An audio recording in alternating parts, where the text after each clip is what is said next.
الحمد للہ الحمد للہ الذی ابدع السماوات والارضین والصلاة والسلام علی من کان نبیا وآدم بین الماء والطین وعلی آلہ واصحابہ اجمعین وعلی کل ملائکۃ المقربین الی یوم الدین وعلی عباد اللہ الصالحین برحمتک یا ارحم الراحمین اما بعد فاعوذ باللہ من الشیطان الرجیم بسم اللہ الرحمن الرحیم وَإِذْ غَدَوْتَ مِنْ أَهْلِكَ تُبَوِّئُ الْمُؤْمِنِينَ مَقَاعِدَ لِلْقِتَالِ وَاللَّهُ سَمِيعٌ عَلِيمٌ صدق اللہ العظیم وبلغنا رسولہ النبی الکریم الامین الرؤوف الرحیم قال اللہ تبارک وتعالی فی شان حبیبہ الکریم ان اللہ وملائکتہ یصلون علی النبی یا ایہا الذین آمنوا صلوا علیہ وسلموا تسلیما اللہم صل علی سیدنا ومولانا محمد معدن الجود والکرم منبع العلم والحکم وعلی آلہ وصحبہ وبارک وسلم مولایا صلی وسلم دائما ابدا علی حبیبک خیر الخلق کلہم هو الحبیب الذی ترجى شفاعته لكل هول من الاحوال مقتحم یا ربی بالمصطفى بلغ مقاصدنا واغفر لنا ما مضى یا واسع الکرم۔ اللہ وحدہ لا شریک جل مجدہ الکریم کی حمد و ثناء اور اس کے حبیب مکرم رسول معظم باعث تخلیق کائنات باعث ارض و سما حضور خاتم الانبیاء محمد الرسول اللہ صلی اللہ تعالی علیہ وآلہ وسلم کی بارگاہ میں درود و سلام کا نذرانہ پیش کرنے کے بعد ذوی الاحتشام واجب الاحترام معزز و مکرم سامعین و سامعات و ناظرین السلام علیکم ورحمۃ اللہ وبرکاتہ۔ آج کا دن ہمارے لیے ایک افسوس کا دن بھی ہے کہ محسن پاکستان محترم المقام جناب ڈاکٹر عبدالقدیر خان اللہ تعالیٰ اپنی کروڑوں رحمتیں ان پر نازل فرمائے اور ان کے کار خیر کی جزا ان کو کامل طور پر عطا فرمائے۔ آپ یقیناً ایک خدا پرست اور مسلمانوں سے محبت کرنے والی شخصیت تھے۔ آج وہ ہمیں داغ مفارقت دے گئے ہیں۔ اس کے لیے میں گزارش کروں گا کہ یہاں سے جانے کے بعد ابھی مغرب کی نماز آپ پڑھیں گے تو ایصال ثواب کے لیے 2 نفل جو ہے وہ پڑھ لیجئے گا۔ انہوں نے ہمارے مال جان ہماری خطہ زمین کی حفاظت کا ایک ذریعہ جو ہے وہ بنے اور انہوں نے ایٹمی طاقت ہمارے ملک کو بنایا۔ خیر، آج کے ہمارے درس کا جو موضوع ہے وہ غزوہ احد سے متعلق ہے۔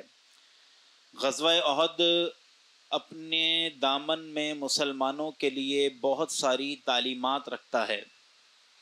یہ اسلام کا، مسلمانوں کا، یہ نبی علیہ الصلاۃ والسلام کا دوسرا غزوہ ہے۔ غزوہ کیا ہوتا ہے؟ دیکھیں، اسلام کے اندر نبی علیہ السلام کی موجودگی میں 2 طرح کی جنگیں ہیں نام کے اعتبار سے۔ ایک وہ کہ جس میں حضور علیہ السلام نے بنفس نفیس شرکت کی، اس کو غزوہ کہا جاتا ہے، اور جس میں حضور نے خود شرکت نہیں کی بلکہ مجاہدین کا لشکر جو ہے وہ روانہ کیا تو اس کو سریہ کہا جاتا ہے، سرایا ہوتے ہیں وہ۔ نبی علیہ الصلاۃ والسلام نے کتنے غزوات فرمائے، کتنی جنگوں میں حضور علیہ الصلاۃ والسلام نے شرکت کی، تو غزوات کی تعداد میں جو ہے مورخین کا شدید اختلاف ہے کہ کتنے جو ہے غزوات ہیں۔ اس میں سے چند اقوال ہیں، بعض نے کہا کہ 21 غزوات ہیں، بعض نے کہا 24 ہیں، بعض نے کہا 25 ہیں، اور بعض نے کہا 26 ہیں، اور بعض نے 27 کی بھی بات کی مواہب اللدنیہ والوں نے۔ تو یہ مختلف اقوال ہیں، لیکن امام بخاری رحمۃ اللہ علیہ حضرت زید بن ارقم رضی اللہ تعالیٰ عنہ سے جو روایت لے کے آئے ہیں اپنی صحیح کے اندر، اس میں غزوات کی کل تعداد 19 بیان کی گئی ہے۔ تو یوں ایک مجموعی طور پہ جو عام بیان کیا جاتا ہے تو وہ 19 غزوات جو ہے وہ بیان کیے جاتے ہیں جو بخاری شریف کی حدیث کے اندر بیان ہوئے۔ اب وہ 19 غزوات تو ہیں، لیکن ان 19 کے 19 غزوات میں جنگ نہیں ہوئی ہے، جنگ سارے غزوات میں نہیں ہوئی، جنگ صرف جو ہے وہ 9 غزوات میں ہوئی ہے، 10 کے اندر جنگ نہیں ہوئی۔ وہ 9 غزوات کے جن میں جنگ ہوئی ہے، سب سے پہلا غزوہ غزوہ بدر ہے، جس کو آپ جنگ بدر کہتے ہیں۔ اس کے بعد جنگ احد، غزوہ احد جو ہمارے آج کا ٹاپک ہے۔ اس کے بعد جنگ احزاب، یہ ہمارا اگلے ہفتے کا انشاءاللہ ٹاپک ہوگا۔ اور اس کے بعد ہے غزوہ بنو قریظہ، بہت زبردست غزوہ ہے یہ۔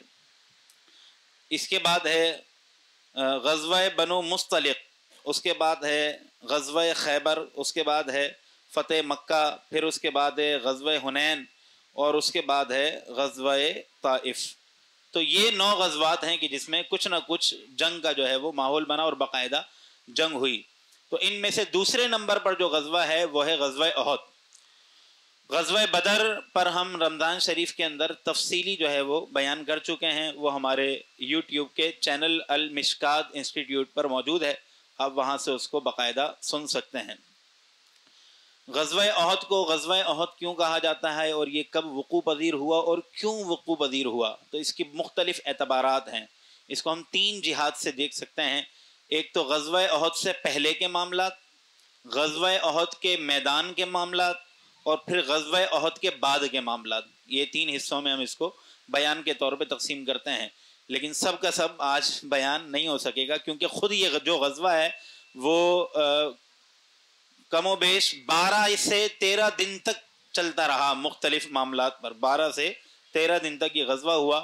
اور نبی علیہ الصلوۃ والسلام کے ہجرت فرمانے کے 32 مہینے کے بعد، کتنے 32 مہینے، تو 32 مہینوں کے بعد جو علامہ رمضان بوطی رحمۃ اللہ علیہ نے فقہ السیرہ کے اندر لکھا ہے، 32 مہینے کے بعد یہ غزوہ وقوع پذیر ہوا۔ اگر ہم حضرت عمر نے جو ہجری کیلنڈر بنایا اس کے اعتبار سے دیکھیں تو یہ 3 ہجری کے اندر، تیسری ہجری کے اندر جو ہے یہ غزوہ وقوع پذیر ہوا۔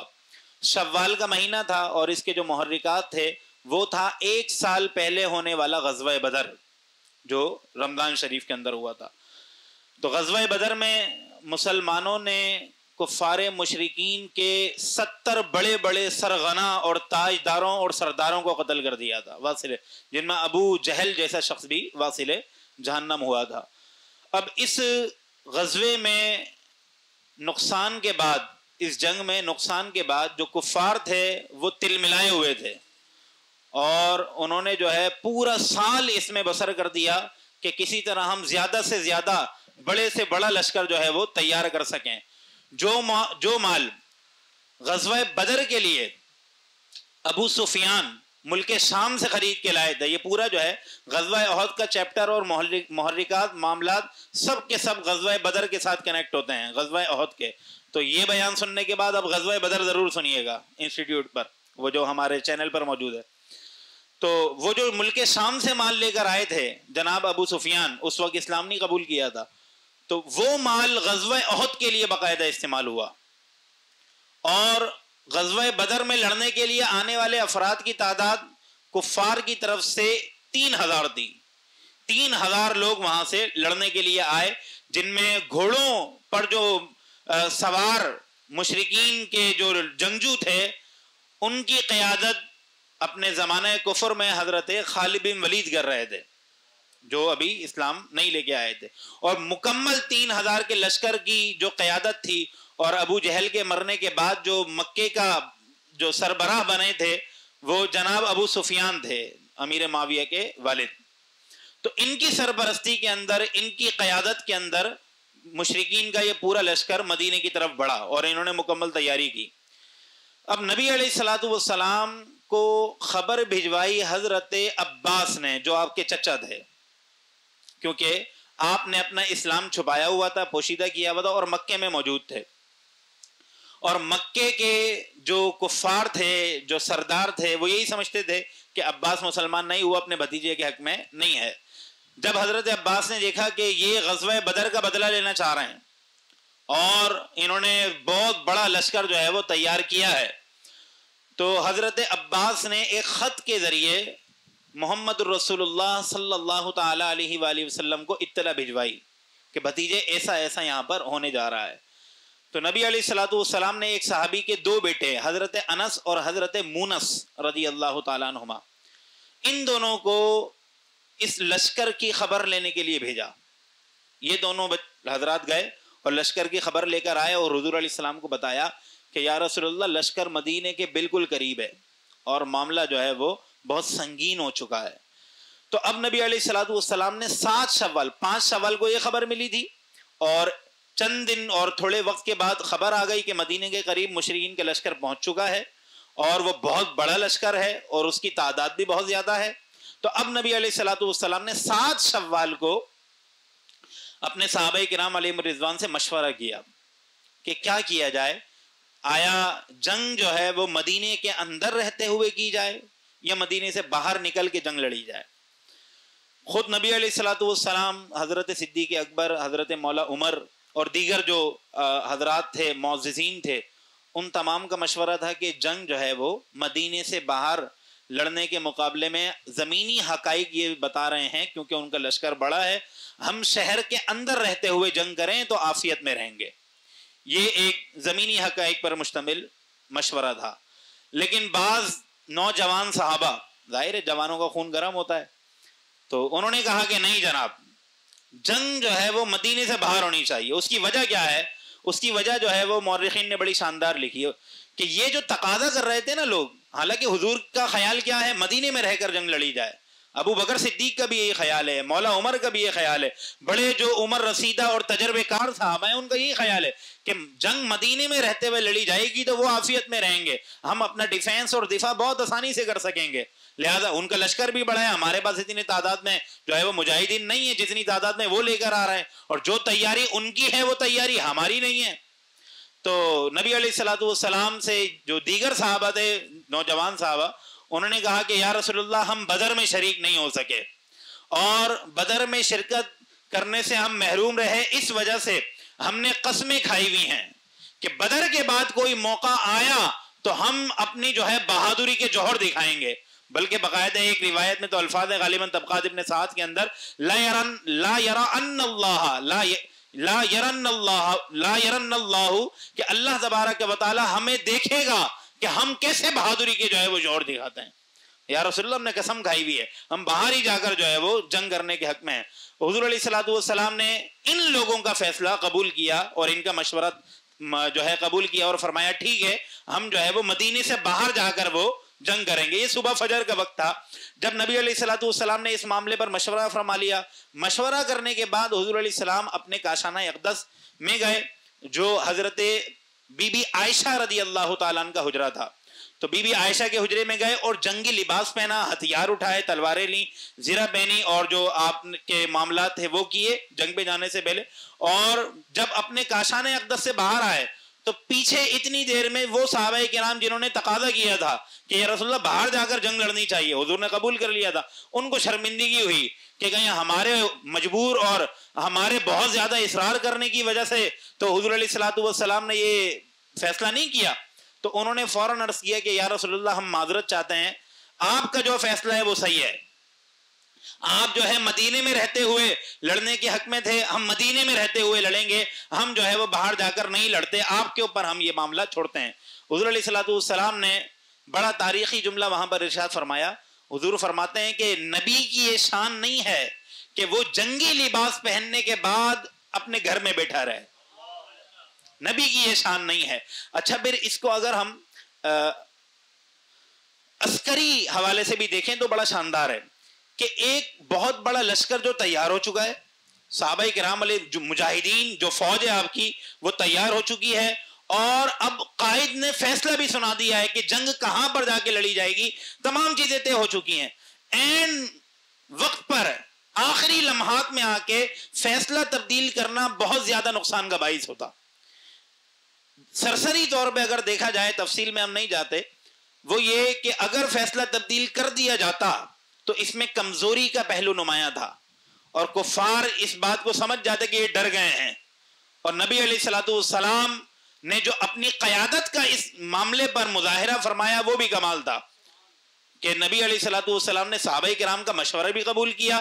تو یہاں سے یہ بھی پتہ چل رہا ہے کہ اپنے سے اگر کوئی چھوٹا ہو اور وہ بات اس طرح کی کر رہا ہو کہ وہ بہت زیادہ جو ہے وہ تیار ہے اس معاملے کے لیے، تو اس کی بات تسلیم کر لی جائے اگر نقصان نہ ہو رہا ہو اور آپ کو اس چیز کا اختیار بھی ہو.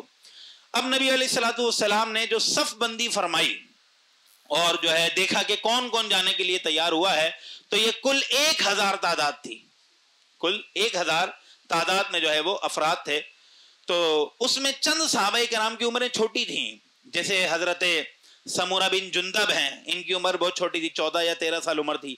اسی طرح ایک صحابی ہیں حضرت رافع بن خدیج رضی اللہ تعالیٰ عنہ، ان کی عمر 15 سال تھی. تو رافع بن خدیج نے جو ہے ان کو اور حضرت سمورہ بن جندب کو نبی علیہ السلام نے فرمایا تم دونوں بچے ہو اور یہ جنگ جو ہے بڑی خطرناک ہے، اس میں فیصلہ ہونا ہے، لہذا چھوٹے بچے جو ہے وہ جنگ میں نہیں جائیں گے. تو حضرت رافع بن خدیج کے لیے جو مورخین نے جملہ لکھا بڑا پیارا، یہ اپنے پنجوں کے بل کھڑے ہو گئے اور پنجوں کے بل کھڑے ہو کے کہنے لگے دیکھیں یا رسول اللہ میرا قد اونچا ہے، یا رسول اللہ میرا قد اونچا ہے. جب انہوں نے یہ چیز کی تو ایک صحابی نے ان کی سفارش کر دی، اور صحابی نے سفارش یہ کی کہ یا رسول اللہ رافع بن خدیج کی عمر چھوٹی ہے لیکن یہ تیر انداز بڑا کمال کا ہے، اس کے نشانہ نہیں چوکتا تیر کا، بھلے عمر 15 سال ہے لیکن تیر اندازی میں بڑا ماہر ہے، یہ ہمارے کام آئے گا. حضور علیہ السلام نے ان کو لشکر میں شامل کر لیا. اب انہی کے دوست ہیں حضرت سمورہ بن جندب، ان کی عمر 14 سال ہے. یہ کہتے ہیں یا رسول اللہ جب رافع بن خدیج جیسا میرا دوست جو ہے وہ جنگ میں جا سکتا ہے، حالانکہ میں اس سے کشتی کروں تو اس کو گرا دیتا ہوں، حالانکہ جب وہ جنگ میں جا سکتا ہے میں اس سے کشتی کروں تو گر جائے، تو میں تو بدر جاولا جا سکتا ہوں.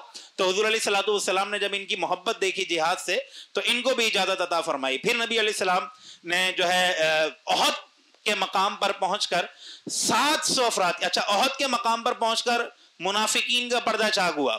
300 افراد جو عبداللہ بن منافق لے کے آیا تھا، عبداللہ بن ابی منافق لے کے آیا تھا اپنے ساتھ، تو یہ 300 افراد عین احد کے مقام پر پہنچ کر واپس لے گئے اپنے ساتھ، اور کہتا ہے کہ محمد نے جو ہے چھوٹے چھوٹے کم عمر بچوں کی بات مان کر جو ہے موت کے منہ میں ہاتھ ڈال دیا ہے، اور یہاں پر سوائے مرنے کے کوئی ہاتھ نہیں آنا، لہذا ہم جو ہے واپس جا رہے ہیں. تو یہ شخص جو ہے وہ واپس چلا گیا اور 300 افراد لشکر میں سے کم ہو گئے.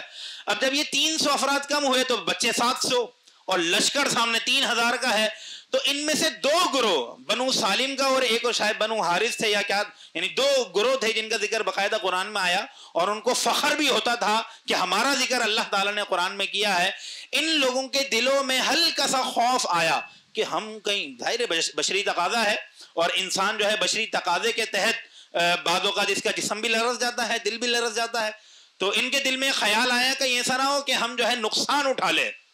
لیکن تھوڑی دیر میں جب نبی علیہ الصلوۃ والسلام نے ان کی تربیت کی، ذہن سازی کی، تو یہ سمجھ گئے کہ ہم نے جو ہے واپس نہیں جانا، ورنہ انہوں نے عبداللہ بن ابی کو جاتے ہوئے دیکھا تھا تو انہوں نے واپس جانے کا ارادہ کر لیا تھا. یہاں تک کہ پورے معاملے کو اللہ تبارک و تعالیٰ نے بڑے خوبصورت انداز سے بیان کیا، اور یہ جو 2 گروہ تھے جن کے دل میں یہ خیال آیا تھا ان کو مطمئن کیا اللہ تعالیٰ نے. اور کس انداز سے مطمئن کیا سنیے. غزوہ احد شروع ہوتا ہے، اللہ وہاں سے یہ جو ہے ذکر کرنا شروع فرماتا ہے. اللہ نے کہا وَإِذْ غَدَوْتَ مِنْ أَهْلِكَ، محبوب جب تم صبح فجر کے وقت اپنے اہل سے نکلے.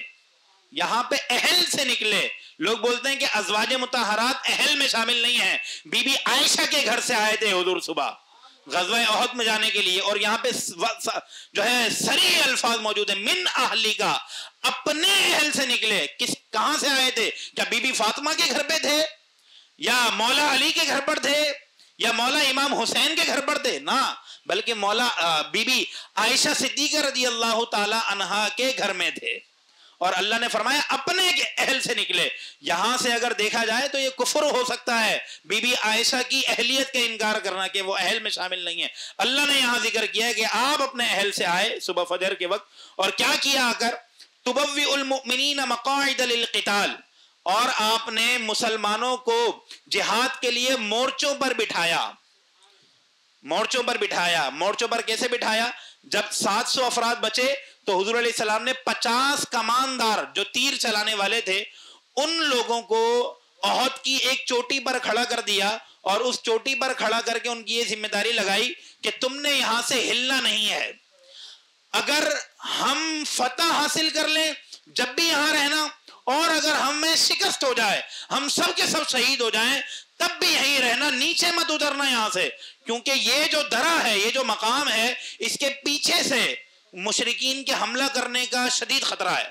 سارے تیر انداز 50 جو ہے وہاں کھڑے کر دیے حضرت عبداللہ بن جبیر کی سرپرستی میں. تو عبداللہ بن جبیر نے وہاں پر کمانداروں کو جو ہے پوزیشنیں دے دی. اس چیز کا ذکر اللہ تعالیٰ نے یہاں پہ ذکر کیا اور مزید آگے فرمایا واللہ سمیع علیم، اللہ تعالیٰ سنتا بھی ہے اور تمام معاملات کو جانتا بھی ہے. پھر کیا ہوا؟ اذ ہمت طائفتان منکم، یہ غزوے کے بعد نازل ہوئی ہیں آیتیں. نبی علیہ السلام کے غزوات کا ذکر کرنا یہ سنت الہیہ ہے. پورا غزوہ احد ذکر کیا ہے نا اللہ تعالیٰ نے، سنت الہیہ ہے. تو اللہ فرماتا ہے اذ ہمت طائفتان، محبوب ذرا یاد کرو، اور غزوات کے ذکر کو یاد کروانا یہ بھی سنت الہیہ ہے. اذ ہمت کا مطلب یہی ہے، محبوب یاد کرو، ہمت طائفتان منکم ان تفشلا، جب تمہارے دو گروہوں کی ہمت ٹوٹ گئی تھی، اور ان تفشلا، ان کے دل میں کچھ کمزوری آ گئی تھی، واللہ ولیہما، حالانکہ اللہ ان کا بڑا کارساز ہے، اللہ ان کا بڑا کارساز ہے. یہ ذکر کرنے کے بعد یہ دونوں جو قبیلے تھے یہ بڑا فخر کرتے تھے، اللہ نے ہمیں اپنا کارساز، یعنی اللہ نے خود کو ہمارا کارساز جو ہے وہ قرآن میں فرمایا، ہمارا ذکر اس میں آیا ہے. پھر اللہ نے فرمایا کہ وَعَلَى اللَّهِ فَلْيَتَوَكَّلِ الْمُؤْمِنُونَ، مومنوں کو چاہیے اللہ پر توکل کریں. اب یہاں پر مطمئن کرتا ہے اللہ تعالیٰ، دیکھو مومنوں کی شان یہ ہے کہ وہ اللہ پر توکل کریں، لیکن میں تمہارے دل جوئی کے لیے بات سمجھا دیتا ہوں. وَلَقَدْ نَصَرَكُمُ اللَّهُ بِبَدْرٍ وَأَنْتُمْ أَذِلَّةٌ، پچھلے سال یوم بدر پر تم انتہائی بے سر و سامانی کے حالت میں تھے، بہت کمزور تھے. اس وقت اللہ تبارک و تعالی نے تمہاری مدد فرمائی. جب اس وقت تمہاری مدد فرمائی تو اب کیوں تمہاری جو ہے وہ مدد نہیں فرمائے گا؟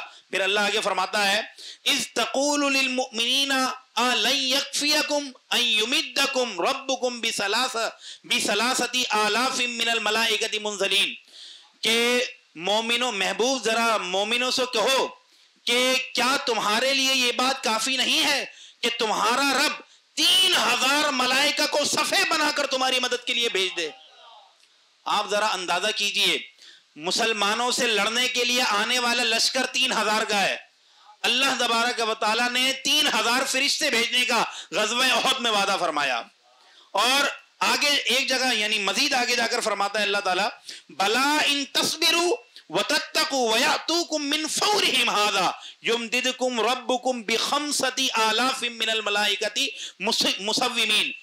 اللہ فرماتا ہے کہ اگر تم صبر کرو اور اللہ سے تقوی اختیار کرو، اللہ سے ڈرو، اور اسی حالت کے اندر کفار مکہ مشرکین جو ہیں تم پر اچانک حملہ کر دیں تو اللہ تبارک و تعالیٰ ان کے اس اچانک حملے پر 5000 ملائکہ بھیجے گا.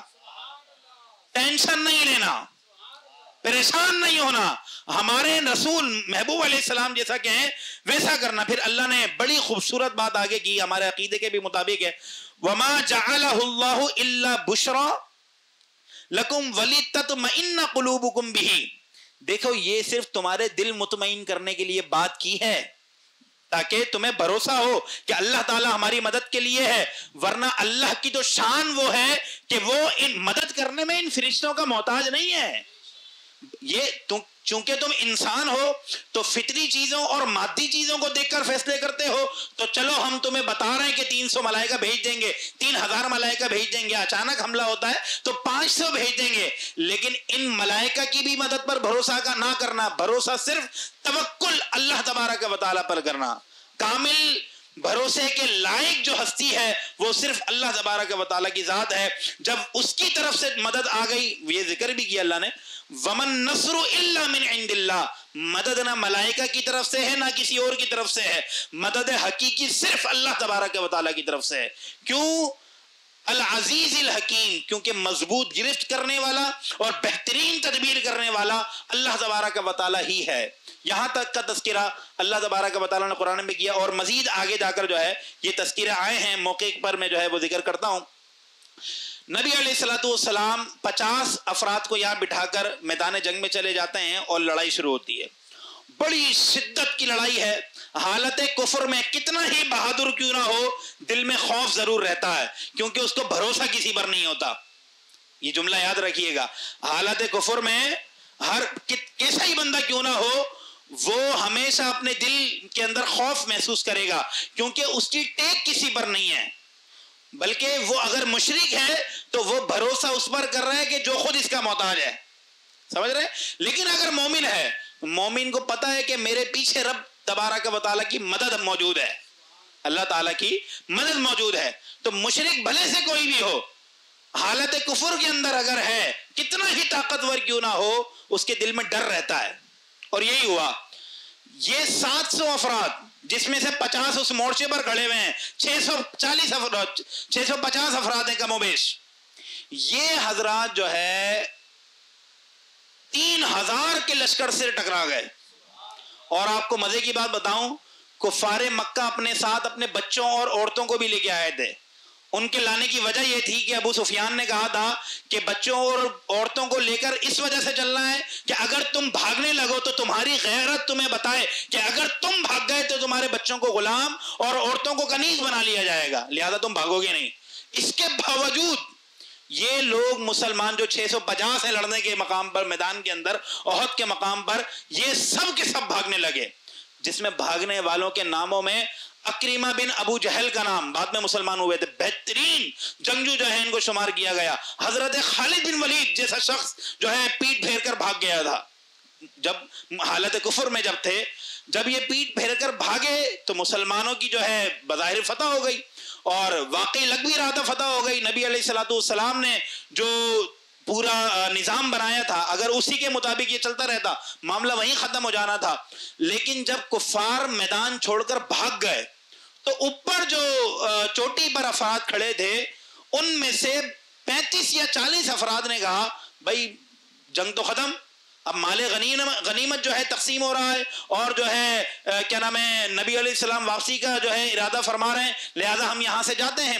تو حضرت عبداللہ بن جبیر نے کہا دیکھو حضور علیہ السلام نے فرمایا تھا کہ ہم شہید بھی ہو جائیں یا ہم غازی بن جائیں، دونوں صورتوں میں تم نے یہ جگہ نہیں چھوڑنی. انہوں نے کہا کہ یہ تو حالت جنگ کے لیے تھا، جنگ ختم ہو چکی ہے، اب واپسی کی تیاری کرنی ہے. اب ان کو بہت سمجھایا حضرت عبداللہ بن جبیر نے، لیکن یہ جو ہے اپنی خطا پر برقرار رہے یہ حضرات. بہرحال یہ نیچے اترے تو حضرت خالد بن ولید شروع سے مشہور ہیں جنگی معاملات میں. یہ جب بھاگ رہے تھے مکے کی جانب واپس جانے کے لیے تو ان کی نظر اس درے پر پڑ گئی، اس کنارے پر پڑ گئی. انہوں نے اکریمہ بن ابو جہل کو کہا کہ وہ دیکھو وہ حصہ خالی ہے اور وہاں پر 5-10 افراد کے علاوہ اور کوئی موجود نہیں ہے، ہم وہاں سے دوبارہ حملہ کر سکتے ہیں. اکریمہ بن ابو جہل اور حضرت خالد بن ولید یہ دونوں جو ہے وہاں سے آئے اور انہوں نے اس درے پر حملہ کیا. پورا لشکر، یوں سمجھیے کہ یہ احد کا مقام ہے، اس لائن سے جو ہے وہ صحابہ کرام فائٹ کر رہے ہیں اور وہاں سے کفار ہیں. اب صحابہ کرام وہاں سے گھوم کر پیچھے سے جو ہے وہ ان کے اوپر حملہ کر دیتے ہیں. اب یہ نہ آگے جا سکتے ہیں نہ پیچھے جا سکتے ہیں. اب یہ جو تھی یعنی یوں سمجھیے کہ گویا بالکل فتح بظاہر شکست میں بدل گئی. کس وجہ سے؟ کماندار کی بات نہیں مانی، جو لیڈ کر رہا تھا اس کی بات نہیں مانی، جس نے سمجھایا تھا کہ کچھ بھی ہو جائے. بلکہ بعض روایات میں ہے کہ گدھ ہمارا گوشت نوچ جائیں تم نے یہ مقام نہیں چھوڑنا. گدھ ہمارا گوشت، حضور علیہ السلام نے تعلیم کے لیے فرمایا تھا، ترغیب کے لیے فرمایا تھا. بہرحال ان سے خطا ہوئی اور اس خطا کا خمیازہ بڑا دردناک بھگتنا پڑا. حضرت حمزہ اس میں شہید ہو گئے، حضرت مصعب بن عمیر شہید ہو گئے، نبی علیہ الصلوۃ والسلام کی رباعیہ دانتوں کا کنارہ جو ہے وہ شہید ہو گیا. دانتوں کی قسمیں ہوتی ہیں، سنایا 2 آگے والے اور رباعیہ 2 اس کے برابر والے، اور انیاب جو نوکدار دانت ہیں. تو یہ جو رباعیہ دانت ہیں یہ حضور علیہ الصلوۃ والسلام کے شہید ہوئے، کنارہ جو ہے ان کا وہ ٹوٹ گیا، شہید ہو گیا. اور جو ہے نبی علیہ الصلوۃ والسلام کے یہ جو چہرے کی ہڈی ہے جس کو چک بون بھی کہا جاتا ہے، یہ جو ہڈی ہے اس ہڈی میں جو ہے کڑے گھس گئے، تلوار لگی اور جو ہے وہ آپ جو ٹوپی پہنے ہوئے تھے، خود پہنے ہوئے تھے، اس کی کڑیاں گھس گئیں اور چہرہ جو ہے وہ خونم خون ہو گیا، اور نبی علیہ الصلوۃ والسلام نے جو ہے وہاں پہ بہت زیادہ تکلیف برداشت کی۔ تو اس موقع پر ظاہر جنگ دوبارہ چھڑ گئی تھی، تو کئی صحابہ شہید ہوئے، ان میں سے ایک صحابی تھے کہ جو صورتاً سے بہت ملتے تھے، تو بعض لوگوں نے ان کو دیکھا تو ان کے دل میں خیال پیدا ہوا شیطان کی طرف سے کہ شاید نبی علیہ الصلوۃ والسلام شہید ہو گئے۔ اب یہ جو خیال تھا جو شیطان کی طرف سے پھیلایا گیا، اس خیال کی وجہ سے بہت سارے صحابہ کرام واپس چلے گئے، اور جب واپس وہاں سے جانے لگے تو بہت سارے جو صحابہ تھے یہاں شہید ہوئے، نبی علیہ الصلوۃ والسلام تکلیف میں، اور بہت زیادہ شدت کی تکلیف جو ہے آپ کو برداشت کرنا پڑی۔ صحابہ کرام علیہم رضوان جب واپس جا رہے تھے زخمی حالت کے اندر، تو انہوں نے واپس جاتے ہوئے کہا کہ ہم حضور کا سامنا کیسے کریں گے قیامت والے دن؟ حضور دیکھیں، ایک تو ہے منافق جو پہلے بھاگ گیا، لیکن یہ مومن ہے، اور صورتحال اس طرح کی ہو چکی ہے کہ 600 افراد 3000 کی چکی میں پس گئے، اب بچنا بہت مشکل ہے۔ تو یہ جب واپس جانے لگے تو ان کے دل کے اندر خیال پیدا ہوا کہ ہم حضور کا سامنا کس طرح کریں گے۔ اچھا، جب یہ سب کے سب زخمی ہو گئے، حضور علیہ السلام وہاں موجود ہیں، حضرت طلحہ بن عبید اللہ موجود ہیں، اور بڑا خوبصورت ایک واقعہ وہاں پر پیش آیا، حضرت زیاد بن سکن کا۔ حضور علیہ السلام کو کفار نے گھیرے کے اندر گھیر لیا، چاروں طرف سے گھیرے میں گھیر لیا، تو حضور علیہ السلام نے ایک آواز لگائی، کون ہے جو اللہ اور اس کے رسول کے نام پر اپنی جان قربان کرنا چاہتا ہے؟ تو حضرت زیاد بن سکن اپنے 5 سپاہیوں کے ساتھ این حلقے کے اندر کود گئے، حضور علیہ السلام کے سامنے ڈھال بن کر کھڑے ہوئے، اور جو ہے جتنے وہاں پر افراد موجود تھے ان کے لشکر کو منتشر کیا، اور خود جو ہے انتہائی نازک حالت میں جب آئے اور معاملہ ختم ہوا تو نبی علیہ السلام نے پوچھا کہ زیاد بن سکن کدھر ہے؟ وہ جو ہے اللہ اور اس کے رسول پر جان قربان کرنے کے لیے آیا تھا۔ تو زیاد بن سکن کی چند سانسیں اس وقت چل رہی تھیں، صحابہ کرام جب ڈھونڈنے کے لیے نکلے تو انہوں نے کہا کہ میری ایک ہی خواہش ہے، مجھے رسول اللہ کو مجھے جو ہے اٹھا کر میرے چہرے کو حضور کے قدموں میں ڈال دو، میری بس یہ خواہش ہے۔ ان کو اٹھا کر نبی علیہ السلام کے قدموں میں لایا گیا، انہوں نے اپنا چہرہ حضور کے مبارک قدموں پہ رکھا، انہوں نے اپنا چہرہ مبارک قدموں میں رکھنے کے بعد فرمایا، یا رسول اللہ آپ مجھ سے راضی ہیں؟ اتنی خوبصورت بات آپ نے وہاں کہی، اور جو ہے اسی حالت کے اندر آپ کا انتقال ہوا، آپ شہید ہو گئے۔ حضرت عبد المصطفیٰ اعظمی صاحب نے بڑا شاندار جملہ لکھا، پوری کتاب ایک جگہ سیرت مصطفیٰ، اور یہ جملہ کمال کا ہے۔ آپ فرماتے ہیں کہ زیاد بن سکن کی اس موت پر ہزاروں زندگیاں قربان ہو جو حضور کے قدموں میں آئی ہے۔ یہ ایک پورا واقعہ ہے، غزوہ احد میں شہید ہونے والے عاشقان جو صحابہ تھے ان کے آخری لمحات کیسے گزرے، یہ پورا ایک درس ہے۔ اس ٹاپک کو میں نہیں لے رہا کیونکہ یہ کہیں اور چلا جائے گا پھر۔ خیر، یہ جب معاملہ ہوا صحابہ کرام کو جاتے ہوئے جو دل کے اندر خیال پیدا ہوا کہ نبی علیہ السلام کا سامنا ہم دوبارہ کس طرح کریں گے، اور یہاں پر کئی مسلمان شہید ہو چکے ہیں، بڑی بڑی ہستیاں شہید ہو چکی ہیں، تو وہاں سے جناب ابو خالد بن ولید، اکرمہ بن ابو جہل اور جو ہے ابو سفیان واپس جانے لگے، تو خالد بن ولید نے کہا ابو سفیان کو رضی اللہ تعالی عنہما، حضرت ابو سفیان کو کہا کہ دیکھو اب آئے ہیں تو ان کو ختم ہی کر دیں، ان کو چھوڑ کر جانے کی ضرورت نہیں ہے، ان میں سے چند لوگ جو واپس چلے گئے ہیں وہ زخمی بھی ہوں گے اور زخموں سے چور بھی ہیں، لہذا ان سے جو ہے لڑنا مشکل نہیں ہے، ایک زوردار حملہ کرتے ہیں اور یہ قصہ ہی ختم کرتے ہیں، اسلام کا جو چلا ہوا ہے اس کو ختم کرتے ہیں۔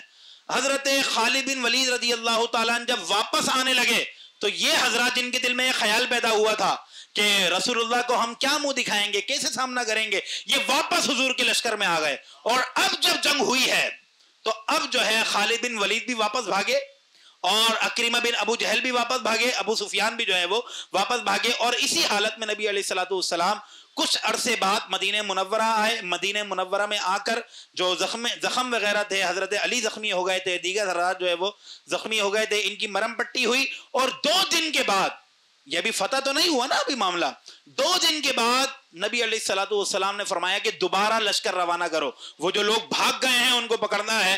تو چند میل دور جا کر، 700 میل یا کچھ میل دور جا کر جو ہے وہ نبی علیہ السلام کی دوبارہ جنگ ہوئی وہاں پر، اور وہ لشکر واپس جو ہے وہ مکے بھاگا۔ یہ پورا واقعہ جو ہے قرآن پاک کے اندر مختصر حالات میں ذکر کیا ہے۔ اب جو معاملہ ہے اس غزوے کی کنڈیشن کے اوپر وہ علماء یہ بات کرتے ہیں، ایک تو یہ اصطلاحات جو ہے علماء نے ذکر کی ہیں کہ یہ جو غزوہ تھا یہ دفاعی غزوہ تھا یا اقدامی غزوہ تھا، یہ بھی ایک بات چلتی ہے. ان دونوں کی ڈیفینیشن سنیں، تعریف سنیں اور خود ہی فیصلہ کریں کہ یہ دفاعی تھا یا پھر یہ اقدامی تھا. میں تو کہتا ہوں کہ یہ دفاعی بھی تھا اقدامی بھی تھا، دونوں صورتیں ہیں اس کے اندر.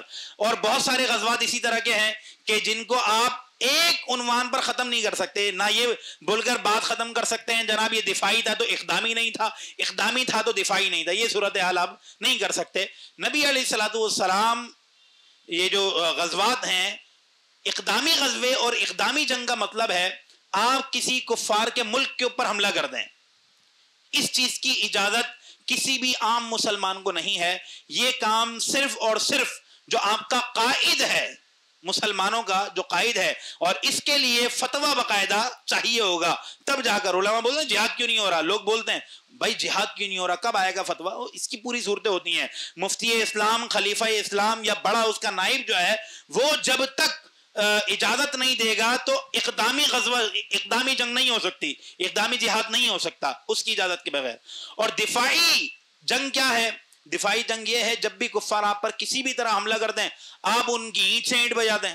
جیسے انڈیا کے اندر حرکتیں ہوتی رہتی ہیں تو وہاں کے مسلمان بیچارے بعض علاقوں کے اندر وہ بلی بن کر بیٹھے ہوتے ہیں اور بلی بن کے مار کھا رہے ہوتے ہیں. ابے یہ دفاعی جنگ ہے، اس کے اندر آپ اٹیک کرو، آپ انتظار نہیں کرو کہ ہماری مدد کے لیے کوئی آئے گا. نبی علیہ الصلوۃ والسلام نے یہی معاملہ جو ہے وہ اسٹارٹ میں ہوا کرتا تھا. ان کی طرف سے لوگ آتے تو حضور علیہ السلام دفاعی جنگ کی مکمل تیاری کیا کرتے تھے.